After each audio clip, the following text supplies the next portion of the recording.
वनस्थलीपुरम ने शौहर के कत्ल के इल्जाम में बीवी को गिरफ्तार करके गगन अग्रवाल के लापता होने के केस का मामला हल कर लिया है। पुलिस के मुताबिक गगन अग्रवाल ने अपनी पहली बीवी को छोड़कर गुज़िश्ता साल जून में एक मुस्लिम खातून नौशीन बेगम से शादी की थी। 8 फरवरी को अग्रवाल की गुमशुदगी की शिकायत दर्ज करवाई गई थी। बताया जाता है कि नौशीन बेगम ने अग्रवाल का कत्ल करके उसे घर में ही दफन कर दिया था।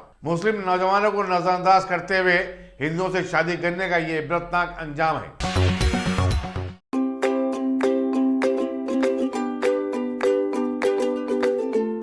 Every child's success story starts here, like a multifaceted diamond.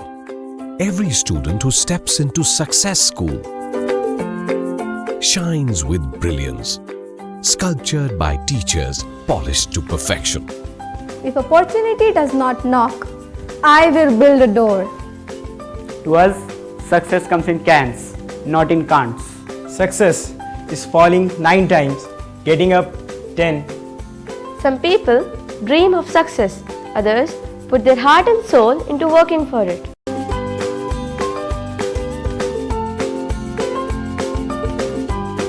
Success, finding oneself.